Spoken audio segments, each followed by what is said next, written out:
안녕하세요 여러분, 팝 아티스트 낸시 랭입니다. 어떤 질문도 피하지 않고 당당히 맞서 신앙의 근육을 키워나가는 낸시 랭의 신앙 펀치. 오늘도 멋진 두 교수님을 모시고 얘기해 보도록 하겠습니다. 안녕하세요 권 교수님. 안녕하세요. 숭실대학교 기독교학과에서 가르치는 권현경입니다. 안녕하세요 이 교수님. 네, 안녕하세요. 국제신학대학원 대학교에서 신약학 가르치는 이강택입니다. 너무 반가워요 교수님들. 반갑습니다. 크리스마스 어떻게 보내셨어요? 평소처럼. 근데 두 가지 공통점은 저한테 선물을 안 보내주셨어요. 앙! 미안해야 되는 거죠. 그럼요. 근데 저는요 크리스마스 때 친한 친구들이랑도 굉장히 즐거운 시간 보내고 또 기도도 하고 예배도 드리러 갔는데, 근데 무엇보다도 크리스마스 하면 예수님이 너무너무 보고 싶어서 예수님 품에 꼭 껴안고 싶고, 그리고 질문하고 싶은 것도 너무너무 많거든요. 질문하고 싶은 거 많은 거 권 교수님 아시죠? 예수님이 조금 이렇게 피하시지 않을까. 왜요? 야, 댄시온다. 안 돼. 죄 만나면. 예수님도 근육 키우셔야 되겠네요. 아니 저는요 정말 예수님 만나면 궁금한 거 너무 많아서 질문할 거 너무 많지만 그 중에 하나 정말 꿋꿋하게 묻고 싶은 게 하나 있어요.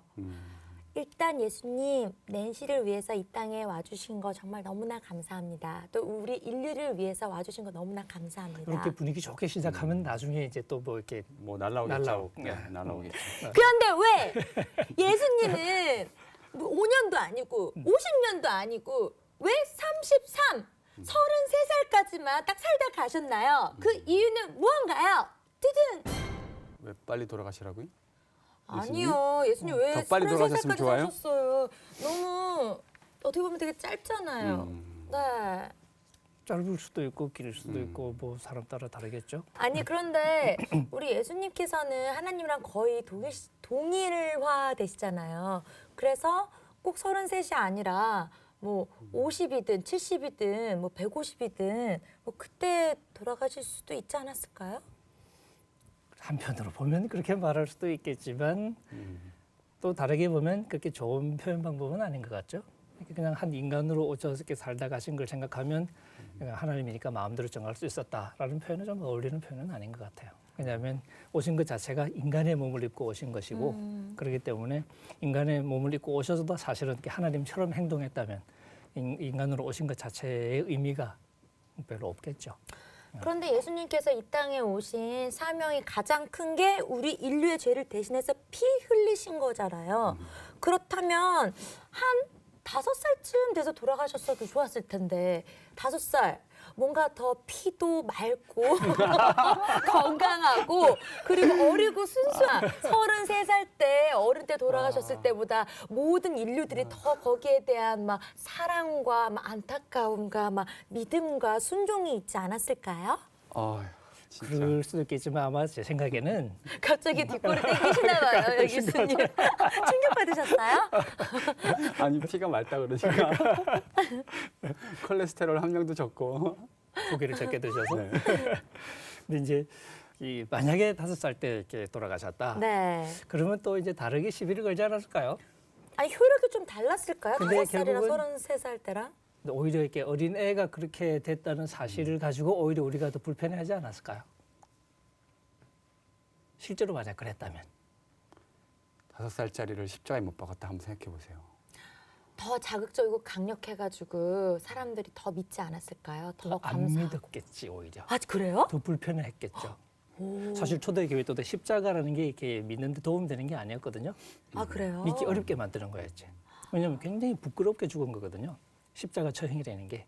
그쵸, 요즘으로 그때는 치면 그랬죠. 전기의자 비슷한. 맞아요. 그러니까 그게 이렇게 믿음의 걸림돌이 됐는데 만약에 5살 아기였다 그러면 더 심각한 상황이 되겠죠. 그러니까 5살이면 뭐 피가 맑다고 얘기했는데 그런 측면에서 좀 나와 보이는 것 같기도 하지만 실제로 5살이면 오히려 질문이 더 많이 생길 것 같아요. 그렇다면요, 예수님께서 이 땅에서 33살까지 그 33년 산 거는 특별한 의미가 있을까요? 그러니까 우리가 단순히 예수님의 십자가 효력만 이야기한다면 뭐 예를 들어서 동의되지는 않지만 이해는 할 수 있어요. 5살 때 죽어도 여전히 똑같은 효력이 있지 않느냐 이런 그쵸? 이야기를 할 수 있지만 네. 그러나 예수님의 그 십자가의 죽음 또 그 십자가의 죽음뿐만 아니라 그가 살아가셨던 삶 자체가 하나님의 백성이 도대체 뭐냐, 하나님의 통치를 받는 백성이 살아간다는 모습은 어떤 거냐라는 거를 실제로 보여주신 삶이에요. 그러니까 단순히 돌아가셔서 피 흘리고 우리를 구속했을 뿐만 아니라 그것도 맞고, 그렇죠. 그러나 하나님의 백성이라는 것이 도대체 어떻게 살아가야 하는지를 실제 자기의 삶을 통해서 보여주신 것이기 때문에, 만약에 그게 5살 때라면 아직까지 그것이 어떤 건지를 성숙한 모습으로 보여주기는 좀 부족하지 않았을까. 그러니까 예수님은 그렇게 몇 살에 돌아가시는 것, 이거는 전적으로 하나님의 어떤 주권 아래에 있는, 그러니까 우리 인간이 정할 수 없는 하나님의 통치의 고유 영역이지만, 그러나 이제 우리가 생각해 봤을 때, 성경을 생각해 봤을 때 예수님의 이제 성인이 되고 하나님 백성으로 순종하고 아버지를 사랑하고 그분의 통치를 받고 이런 모습들을 우리들로 하여금 보여주신 충분한 시간이 되지 않겠는가, 그렇게 생각합니다. 조금 이제 비슷한 얘기를 좀 이렇게 좀 다르게 말해보면, 우리 죄를 위해서 돌아가셨다고 얘기하잖아요, 그죠? 네. 이제 그 돌아가신 게 사실은 이렇게 마지막 단계, 돌아가시고 부활하시고 그러신 건데, 근데 우리가 말하는 이 죄라는 것이, 우리가 짓는 죄라는 것이 추상적인 죄가 아니죠. 원죄도 있잖아요. 그리고 이제 하지만 우리가 실제로 말하는 것은 우리 일상 속에서 우리가 살아가면서 짓게 되는 구체적인 죄들이잖아요. 그러니까 죄라는 게 추상적인 개념이 인 게 아니라 아주 실제적인, 실질적으로, 그렇죠. 그렇죠. 그러니까 그 죄를 사실 해결하는 얘기잖아요. 그러니까 법적으로 우리의 죄책을 제거하는 그런 측면도 있지만, 또 우리가 우리의 삶의 일부를 이루고 있는 죄라는 이 현실을 다루는 것이기도 하단 말이죠. 그런 의미에서 예수님이 우리가 이렇게 겪는 삶의 기본적인 과정을 쭉 같이 겪으시면서 그 삶 속에서 예수님이 우리와 똑같은 어떤 그 모습으로 삶의 여건을 받아들이고, 거기서 하지만 우리와는 다른, 히브리서가 얘기하는 것처럼 우리와는 한편으로는 같은 조건을 살아가시고 우리와 똑같이 시험을 받으신 삶이었지만 우리와는 달리 하나님께 순종하셨던 삶을 살아가고, 바로 그 모습 또한 죄를 해결하는 데 굉장히 중요한 과정 중에 하나였다는 거죠. 왜냐하면 그냥 우리가 이제 죄의 책임만 해결되고 죄의 세력 아래 그냥 놓여 있는 상태면 이게 진정한 의미에서 해방은 아닐 거거든요. 그렇죠. 그리고 우리로 하여금 이 죄의 지배를 받는 삶으로부터 벗어나서 하나님께 순종하면서 하나님께 봉사하는 그런 삶을 살아가게 만드는 그것이 예수님의 이제 역할이었다면, 결국 예수님이 이 땅에서 실제로 살아가면서 보여주셨던 그 모습, 그리고 그 모습의 마지막 결과로 결국 십자가에 못 박히시게 된 이야기, 그러니까 전체로 결국 우리에게 필요한 이야기다라고 말할 수 있겠죠. 그렇죠. 그러니까 이제 부연을 하면 복음을 그냥 단순히 십자가의 피공로로 구속받는다 이렇게만 얘기하는 것이 아니라, 교수님 말씀하셨던 것처럼 네. 우리의 전 인격을 구속해서 우리가 하나님의 죄의 통치 아래 사는 것이 아니라 하나님의 통치 아래서 살게 되어지는 것을 보여주신 그런 의미로 우리가 복음을 이해해야 되고 예수님의 삶을 이해해야 될 것 같아요. 그렇지만요, 우리가 설교를 들을 때나요, 성경 공부를 할 때마다 방금 교수님들이 말씀하신 것도 굉장히 중요한 부분이지만, 이것보다는 예수님이 이 땅에 오셔서 우리를 위해 피 흘려 주셨고 그 보혈로 우리가 다시 새 생명을 얻고 영생할 수 있고, 이런 말들이 오히려 더 많이 우리 머릿속에 있잖아요. 그렇다면 예수님이 이 땅에 오셔서요, 그냥 43년을 그냥 어떤 광야에서 혼자서 있으시다가 혼자서 어떻게 그냥 죽으셔서 그냥 혼자서 그냥 그렇게 돼서 이렇게 역사적으로 돼도 똑같지 않나요? 왕따로 살면서 예수님은 네. 그래도 요즘 말로 하면 그러니까 왕따인 거잖아요, 예수님. 그렇다면 우리가 무엇을 얻고 또 얻지 못하는 건 뭐가 있을까요? 왜냐면 같은 내용, 결론은 성경에는 같은 내용이 될 거 아니에요. 사실 같은 이야기는 아니죠. 왜냐하면 그러니까 이제 아까도 얘기했지만 복음을 어떻게 정의하느냐인데, 그러니까 예수님이 살아가신 그 모습이 우리로 하여금 하나님의 백성다운 삶의 모습이 무엇이냐라는 걸 보여줬다 그랬잖아요. 근데 이게 추상적으로 보여준 게 아니라 요즘 말로 하면 코칭인 것 같아요. 제가 옛날에 이런 적이 있어요. 미국으로 공부를 하러 가기 전에 제가 하던 사역을 잠시 멈춰놓고 이제 유학 준비를 하고 있었어요. 근데 이제 멀리 가지 못하고 집 근처에 있는 가까운 교회를 갔는데 교회가 제법 큰 교회였어요. 유명한 교회예요. 네. 그런데 제 앞에 어떤 젊은 30대 초반의 그 부부가 앉아 있었어요. 그리고 이제 아이가 한 명 앉아 있었는데 그 아이가 이제 어린아이니까 주의가 산만하고 저를 쳐다보게 되잖아요. 그러니까 눈이 이렇게 마주쳤어요. 저는 앞을 보고 있었고 그 아이는 저를 봤고 마주쳤는데 그 아이랑 저랑 이제 눈으로 제가 이렇게 장난도 좀 걸고 이랬단 말이죠. 예배 시간에 예배 시간에. 윙크도 하고만. 장난도 좀 치고 그랬어요. 솔직하게. 근데 이제 이 아이가 네. 그 손가락으로 엄마가 이제 떠들지 말라고 네. 새우깡 이렇게 과자를 하나 줬는데 네. 그 새우깡을 이렇게 한 거죠. 제 어머 앞에서. 음. 이게 모르면 이거 다 알잖아요. 그쵸. 근데 이제 저는 그냥 뭐 그런가 보다 하고 말았는데 엄마는 예배드리다가 이렇게 잠시 자기 아이를 봤는데 화들짝. 그 아이가 화들짝 한 거죠. 오. 이렇게 하고 있었으니까. 그러니까요. 그러면서 갑자기 이 아이 손을 엄마가 탁 때리더라고요. 네. 제가 문득 드는 생각이 네. 그게 아이의 손을 때려야 할 것인가 아니면 아버지의 아빠의 손을 손을 때려야 할 것인가. 아니면 엄마의 손? 모르겠죠. 모르죠. 엄마인지 아빠인지 모르겠지만. 네. 그거 굉장히 중요한 포인트네요. 그러니까 제가 말하고 싶은 포인트는요. 네. 교육이라고 하는 거는 말로만 가르치는 게 아니고요.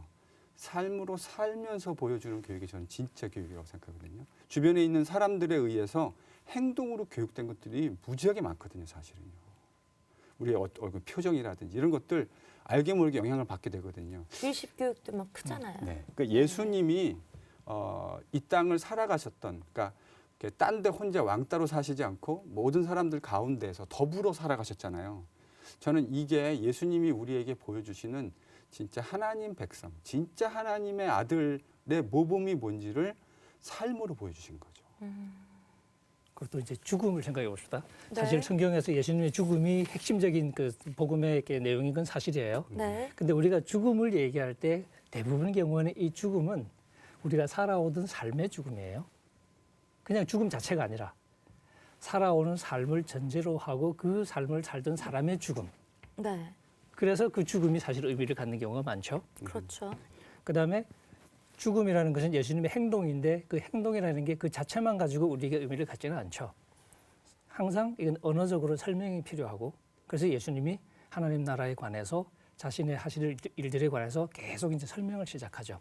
처음에는 하나님 나라 얘기 열심히 하시다가 어느 시점이 딱 되면 그 하나님 나라를 자신의 죽음과 부활과 연결하기 시작해요.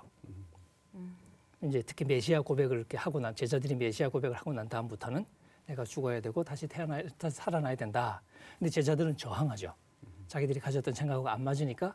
근데 예수님이 이제 그걸 계속 강조하면서 그 사람들과 이제 부대끼고 그러면서 그 예수님의 사역이 조금씩 진전이 되면서 예루살렘에 마지막 갔을 때는 거기서 이제 갈등이 심해지고 그게 예수님의 죽음으로 이어지고 그러니까 예수님의 죽음이라는 것이 삶의 절정이었다는 거죠. 그리고 그 삶 속에 중요한 의미가 담겨 있는 것인데 그게 하나님 나라였다. 하나님 나라를 오게 하는 그 삶의 마지막 단계에 예수님께서 죽음까지도 이제 어떻게 보면 마다하지 않으셨고 그 죽음의 그 모든 삶을 하나님이 이제 기쁘게 받으신 것이고 그리고 하나님이 예수님을 다시 살리셨고 그래서 이 삶의 마지막에 죽음이 있었고 그리고 예수님의 죽음은 사실 죽음으로 끝나지 않고 부활로 이어지잖아요. 네. 그래서 성경에 보면 예수님의 죽음을 얘기할 때 우리의 죄를 대신했다는 얘기도 많이 나와요. 그렇죠. 하지만 오히려 더 많은 경우에 예수님의 십자가 죽음을 얘기하면서 새로운 생명을 얘기해요. 십자가가 오히려 우리의 새로운 생명의 원천이다 하는 얘기를 더 많이 하는 거니까. 무슨 얘기냐? 결국 우리가 어떻게 새로운 생명을 얻어서 하나님의 백성으로 살아가느냐 하는 이야기를 하는 거라는 거죠. 그 과정의 한 이제 측면이 우리의 죄를 사해 주시는 것이었고, 하지만 그게 절대 전부일 수는 없다는 얘기죠. 그래서 우리는 아까 말씀하신 것처럼 예수님의 살아가는 모습 역시 우리에게 절실히 필요한 그런 과정. 그러니까 하나님 나라 이해가요. 예, 예. 네. 그러니까 꼭 좀 피 덧붙여서 흘리신 거 얘기하면 아니더라도 네 살아가신 과정. 그 예수님이 보여주신 삶의 모습 가운데 이제 되게 인간적인 측면들 있잖아요. 예를 들면 요한복음에 나사로가 죽었을 때 예수님이 찾아오셨고 오라비의 죽음을 슬퍼하고 있는 두 자매를 보고 예수님 그냥 멀뚱멀뚱하게 계셨던 게 아니라 같이 우셨거든요. 예수님이. 또 제자들과 함께 있으시면서 그 제자들의 부족한 모습들을 보시면서도 참아내고 인내해 주는 모습. 사실은 목회자들의 중요한 기능 중에 하나가 성도들을 보고 참고 인내해야 되는 되게 중요한 일이라고 생각하거든요. 근데 이제 그런 모습들을 예수님은 우리에게 삶으로 보여주신 거죠. 아까 했던 이야기에 이제 예를 하나 들은 건데 몇 가지 네. 예를 들은 건데 그런 삶의 모습들이 오늘날 우리에게 하나님 백성다운 삶의 모습이 어떤 건지를 구체적으로 예를 들어 보여주신 것이 될 수 있는 거죠. 어떤 게요? 그러니까 이제 살아오신 네, 삶이요? 그러니까 사실 예수님 그러면 되게 무미건조하게, 그러니까 우리가 이걸 교리적으로만 접근해 버리면 예수님의 십자가의 죽음, 피공로 그걸로 우리가 죄 사함 받고 구속받는다 이렇게만 접근하는 게 아니라 예수님이 살아가셨던 모습 속에 백성다운 삶의 모습이 어떤 거냐? 정말 진솔한 하나님의 백성다운 삶의 모습은 같이 아파하고 있는 형제들을 볼 때 같이 울어줄 수 있는 거 정말 중요한 거거든요. 그렇다면요, 예수님께서 진정한 모습을 우리한테 보여주시는 게 그렇게 중요하셨다면은 33살까지가 아니라 한 50대, 60대까지 사시면서 결혼도 좀 하시고 자녀도 낳으셔서 훌륭한 아버지로서 또 어떻게 키우는지 이런 걸 더 보여주시는 게 방금 말씀하신 것 같이 우리가 보고 가르침을 배울 수 있는 아주 최고의 순도 100%의 롤 모델 아니겠어요? 근데 그런 거 안 보여주셨잖아요. 그렇게 말하면 질문이 끝이 없을 거예요. 예를 들어 예수님이 60까지 사셨다. 네. 그러면 이렇게 70된 할아버지는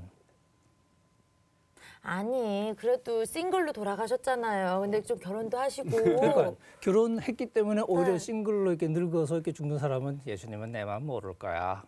그럴 수도 있지 않을까요? 그러니까 모든 삶의 이그젬플을 다 만들어줄 수는 없는 거죠. 네. 예수님이 결혼을 하셨으면 저는 또 다른 많은 문제들이 파생했을 거라고 생각해요. 왜냐하면 생각해 보세요. 예수님이 결혼을 했으면 우리가 교회 목사님들 가운데 예루살렘 뭐 성지를 갔다 왔다는 둥, 뭐 요단강 가서 물을 떠갖고 왔다는 둥, 거기서 그 냄새나는 악취나는 물 받아와가지고 썩은 물 가지고 성도들 세례를 줬다고 이게 이제 인간이 가지고 있는 무엇인가를 좀 절대화하고 우상화하려고 하는 습성인데 예수님이 결혼을 했다고 생각해 보세요. 그럼 아이가 태어났겠죠. 네. 아이가 후손이 태어났으면 있겠죠. 어? 후손이 있겠죠. 후손이 예, 그쵸, 있겠죠. 그쵸. 네. 로열 패밀리가 있는 거죠. 그러면 그렇죠. 그 사람들은 엘리자베스 여왕 거기만 예수님의 막- 후손이 된다고 해가지고 네. 교인들이 가만 놔뒀을까요? 이 예수님의 권력 싸움. 저는 상상하고 싶지도 않아요, 사실은요. 그러니까 이제 이게 그런 게 있었네. 하나님이 그런 의미에서 이제 이런 것들을 우상화하거나 네. 어떤 우리가 가지고 있는 그런 연약함들이 발전되지 않도록 하신 거라고 하는 그건 제 생각이에요. 뭐 성경에 나와 개인적인 있는 건 생각이신데 아니고. 이 교수님 생각 굉장히 저도 동감이 가는 정말 거기까지 생각 못했는데 아까 얘기했던 거를 조금 이렇게 다시 보면 예수님이 사실 50대, 60대, 70대, 80대 모든 시대를 다 이렇게 사신 건 아니죠. 네. 어떻게 보면 그럴 필요도 없다고 볼 수 있는데 하지만 예수님의 삶은 아주 결정적인 의미에서 우리 인간이 겪게 되는 가장 좀 이렇게 이 절대적인 순간들 우리가 하나님 앞에서 결단해야 되는 극적인 순간들 혹은 시험의 어떤 단계들 그런 단계들을 이렇게 집약적으로 이렇게 담아내고 있죠. 예수님이 광야에서 시험 받았던 그것도 우리 인간을 사로잡고 있는 욕망의 가장 근원적인 그 울림들을 건드리면서 예수님을 시험을 했고 예수님이 그 시험들을 사실 이기셨는데 우리 복음서에 보면 그 시험을 얘기하는 것들이 어떤 방식으로 기술되어 있냐면 우리 인류의 조상이었던 아담의 불순종 그 불순종을 순종으로 바꾸신 모습으로 기술이 되어 있고 네. 자세히 읽으면 그다음에 광야의 이스라엘이 이제 모든 민족의 대표잖아요. 네. 택한 백성이 되어서 이제 언약 백성인 건데 이 이스라엘이 광야에서 하나님께 불순종하고 실패했던 것. 그 실패를 예수님이 다시 뒤집어 엎고 순종으로 바꾸시는 그런 방식으로 묘사가 돼 있어요. 그러니까 예수님은 새로운 아담, 새로운 이스라엘로 인류의 운명을 바꾸는 분으로 이렇게 묘사가 됐고, 근데 그게 또 예를 들면 쭉 이제 마지막까지 가서 겟세마네 동산에서도 예수님이 마지막 고뇌하실 때 그 고뇌가 한편으로는 예수님이 무력을 이용해서 자기를 잡으러 온 사람들을 다 물리칠 수 있는 상황이지만 예수님이 그 유혹을 이기고 하나님의 뜻을 이루기 위해서 하나님의 뜻에 자기를 내맡긴 거죠. 그래서 내 뜻대로 말고 아버지 뜻대로 되기를 원한다고 기도를 이렇게 끝냈었는데 그런 상황이 모든 것을 다 설명하는 건 아니지만 우리의 삶의 모든 상황을 집약하는 상징적인 사건일 수 있겠죠. 그러니까 예수님의 생애를 차근차근 밟아가다 보면 60까지 70까지는 안 살았지만 우리가 살면서 직면하는 상황들은 아마 우리가 다 충분히 이 연관되는 그런 경험들을 하셨다고 우리가 말할 수 있을 것 같아요. 그러니까 마태복음 4장에 있는 그 시험 얘기하셨는데 되게 단순히 그냥 예수님 나가서 시험 받으셨다 이런 정도로만 우리가 보통 읽게 되는데 사실은 마태의 의도를 보면 거기엔 매우 깊은 신학적인 의도가 담겨져 있죠. 진짜 신명기에서 실패했던 이스라엘 네. 그런데 그들이 실패했던 불평했던 거 예수님도 40일을 굶으시고 시험 받으셨는데 거기서 불평하지 않고 승리하시고 또 높은 곳에서 뛰어내리라. 그래서 마치 시험해 보면 그건 이제 시험의 이슈거든요. 네가 하나님 아들이면 뛰어내려라. 그럼 그 말을 뒤집으면 네가 뛰어내리지 않으면 하나님 아들 아니라는 거잖아요. 그렇죠. 근데 사실은 예수님은 하나님의 아들 되심을 시험해가지고 증명해 보여야 할 필요가 없는 분이죠. 그러니까 진짜 우리가 완벽한 신뢰를 가지고 있다면 그거는 시험을 해야 될 필요가 없는 거죠. 제가 이런 예를 드는데 제가 가르치는 학생들이 제가 한 학기 가르친 것에 대해서 완벽하게 내가 원하는 수준으로 답을 기술할 수 있을 거라고 생각하면 제가 기말고사 볼까요, 안 볼까요? 안 보죠. 안 보죠. 네. 시험 본다는 말의 의미는 완벽한 신뢰를 가지고 있지 않다라는 의미죠. 그렇죠. 뭐 몇 개 그러니까 틀릴 것 같으니까 예수님도 가르쳐주려고. 네가 하나님의 아들이면 테스트 해봐라 라는 말은 완벽한 하나님에 대한 신뢰를 가지고 있지 못하는 것을 보여주는 거예요. 테스트한다는 것 자체가. 테스트를 안 하고 완벽하게 그냥 하나님을 있는 그대로 신뢰하는 것이 하나님 백성다운 삶의 모습이고 마지막 시험이 물론 누가랑은 순서가 좀 다르지만 네. 이제 경배하는 거. 내가 세상 모든 만물들의 영광을 보여주면서 절해라. 그럼 내가 모든 영광을 주겠다. 사실 이게 이제 과거 이스라엘이 실패했던 거잖아요. 네. 하나님에게만 절하고 하나님을만 섬겨야 하는데 그들은 다른 신들에게도 절하고 섬겼잖아요. 네. 그러니까 이스라엘이 실패했던 모든 내용들을 되살아나시면 예수님의 그 짧은 인생 속에서 되살아내시면서 하나님 백성으로 새로운 이스라엘로 아까 이제 교수님 설명하신 부활을 통해서 하나님의 완벽한 유일한 이스라엘이 되신 거죠. 그래서 우리가 이제 그분 안에 있으므로 우리도 바울이 얘기하는 대로 새로운 이스라엘 안에 들어가서 우리도 영적인 이스라엘이 되는 거죠. 근데 저도요, 누구나 다 겪어봤지만 사람한테 배신당하는 게 가장 가슴이 아프잖아요. 근데 우리 예수님은 제자들한테까지도 진짜 그 배신을 다 당하셨는데 정말 너무나 그 힘든 경험들이었을 것 같아요. 네, 우리가 이제 예수님이 하신 일들에 초점을 많이 맞추죠. 근데 하신 일도 중요하지만 당하신 일도 중요할 수 있을 것 같아요. 아, 그쵸. 그러니까 네. 이 그 배신의 경험을 근데 우리가 그 얘기를 쭉 읽어보면 한 가지 흥미로운 게 예수님이 제자들에 대해서 그렇게 관대할 수가 없어요. 그러니까 제자들이 배신할 것을 충분히 예감을 하신단 말이죠. 그러니까 사람이 어떤 존재인지를 이미 알고 계시고 그런 상황이 되면 제자들이 사실 그걸 이기지 못하고 그 전에 제자들에게 시험에 들지 않도록 깨어서 기도해라 라고 이렇게 부탁을 하셔요. 근데 제자들이 못하죠. 결국 제자들이 이제 흩어지는데 흩어질 걸 다 알고 너희들이 다 나를 버리고 흩어질 거다라고 얘기를 하시죠. 아, 너무 슬퍼요. 베드로는 자기가 자기를 모르는 거니까. 그래서 다 버려도 나는 절대 버리지 않겠다라고 3번 부인했죠. 큰 소리 치는데 네. 예수님은 다 알고 계시죠. 네. 네가 나를 3번 부인할 것이다. 네. 근데 그 예수님의 모습은 결국은 한 인간으로 와서 예수님으로서도 인간을 배워가는 과정이었던 것 같고 네. 그래서 히브리서의 말씀처럼 예수님 얘기할 때 그 받으신 고난을 통해서 순종하는 법을 배웠다. 그렇게 얘기하거든요. 그러니까 예수님도 한 인간으로 오셔서 그런 인간의 과정을 겪으면서 아까 말했던 것처럼 그 가장 뼈저린 가장 사랑했던 사람들로부터 배신받는 그 경험을 통해서 오히려 정말 너무 근데 힘든 것 같아요. 인간의 연약함을 공감하는 법을 사실 이렇게 보여주신 거잖아요. 그게 예수님 구속자인 예수님으로서도 굉장히 중요한 경험이었고 네. 그건 오늘 우리에게도 예수님을 바라보는 면에서 굉장히 중요하죠. 예수님이 누구시냐? 우리의 연약함을 모르는 분이 아니라 겪어서 아시는 분이니까. 그래서 우리보다도 오히려 우리의 연약함을 더 잘 알고 계시고 그래서 오히려 우리의 연약함 앞에서 우리보다 더 어쩔 줄 몰라 하시는 그분이 우리의 구원자고 히브리서식으로 하면 그분이 우리의 죄를 속하는 대제사장이라는 거니까.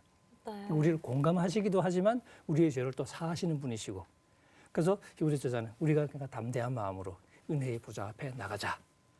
그 그림은 우리가 예수님을 얘기할 때 사실 빼놓을 수 없는 굉장히 중요한 그림이죠. 단순히 법적으로 십자가에서 내 죄를 사해 주셨어, 이걸로는 설명할 수 없는 예수님의 그 깊은 어떤 한 인간이자 구속자로서 예수님이 우리에게 보여줄 수 있는 아주 멋진 모습이죠. 그렇죠. 그러니까 그런 부분들은 우리가 이제 복음서 십자가 이전의 이야기에서 우리가 배우는 거잖아요. 네. 그러니까 돌아가시기 이전에 그 삶과 그 얘기가 얽혔을 때 예수님의 죽음이 어떤 죽음인지를 비로소 우리가 이해를 할 수 있게 되는 거죠. 네, 알겠습니다. 어쨌든 예수님이 이 땅에 오신 그 중요한 부분 얘기를 잘 이해할 수 있었는데요. 제가 두 교수님한테 궁금한 건 과연 우리 권 교수님한테, 이 교수님한테 크리스마스는 어떤 의미일까? 우리 이 교수님한테는 크리스마스란 어떤 의미일까요? 이제 예수님이 이 땅에 육신을 가지고 오셨다. 이걸 생각할 때 제가 이제 신학교에서 클래스룸에서 많은 학생들한테 했던, 우리가 이걸 이해하려면 어떻게 이해하는 것이 좋을까? 내가 만약에 개가 되어진다면, 내가 개가 되는 거의 거리와 하나님이 인간이 되는 거의 거리가 뭐가 더 멀까? 내가 개가 된다는 건 난 상상할 수 없거든요. 근데 예수님이 사람이 된다고 하는 것은 내가 개가 되는 것보다 훨씬 더 먼 거리라는 생각이 들어요. 왜냐하면 개랑 우리는 어차피 피조물이거든요. 하나님 만드신. 근데 하나님과 인간은 창조주와 피조물의 차이예요. 근데 그분이 우리를, 그러니까 저는 낮아짐, 아까 권 교수님도 말씀하셨지만 비움, 이 낮아짐 비움을 생각할 때 솔직히 이 낮아짐이라는 게 어느 정도라는 걸 생각할 때 이해할 길이 없어요. 왜냐하면 저는 하나님 되심이라는 것이 얼마나 큰 건지를 완벽하게 알지 못하기 때문에. 근데 비유적으로 이야기한다면 내가 개가 되는 것보다 더 훨씬 더 비교할 수 없을 만큼 더 먼 거리에 있다라고 하는 거죠.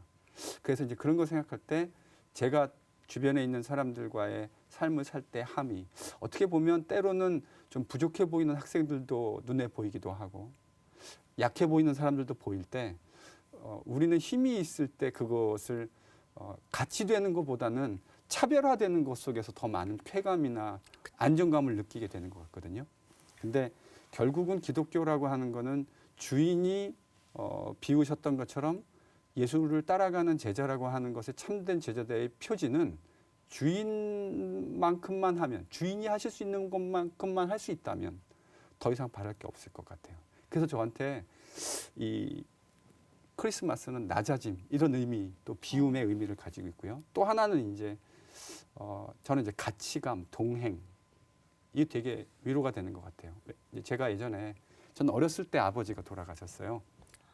그런데 그런 사람들에게 위로가 되는 건 언제냐면 어린 아이인데 부모를 잃은 아이들에게 부모가 다 있는 사람이 가서 위로하는 건 본인도 그렇게 많이, 물론 상상을 할 수 있지만 그렇게 많은 위로가 안 되고 위로받는 사람에게도 위로가 안 돼요. 근데 제가 옛날에 가르쳤던 아이가 부모를 잃은 아이를 본 적이 있어요. 근데 그 아이는 제가 부모를 잃었다는 걸 알아요.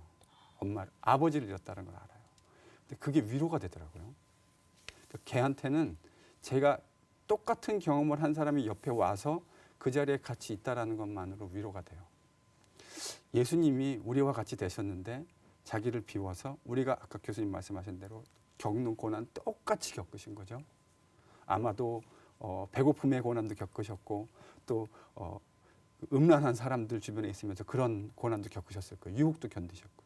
근데 그런 거를 견디셨는데 그분이 우리의 챔피언이고 우리 믿음의 구주고 우리를 인도해 주시고 우리를 긍휼히 여기시는 분이다. 함께 해 주시는 분이다. 네. 그러니까 저는 이 말이 되게 좋거든요. 가치감, 동행. 그러니까 예수님이 성탄의 이 시즌에 오셨다고 하는 것은 우리에게 한없이 연약한 우리의 모습에 한없는 위로가 되는 것 같아요. 왜냐하면 우리의 그런 모습을 너무 잘 아시는 분이 함께 가시고 동행해 주시니까요. 아멘. 우리 권 교수님 말씀해 주세요. 예수님이 인간의 하나님께서 친히 인간의 몸을 입고 오셨다는 것을 우리가 고백하고 그것을 기념하는 날이 성탄절인데 네. 사람이 되신 거죠.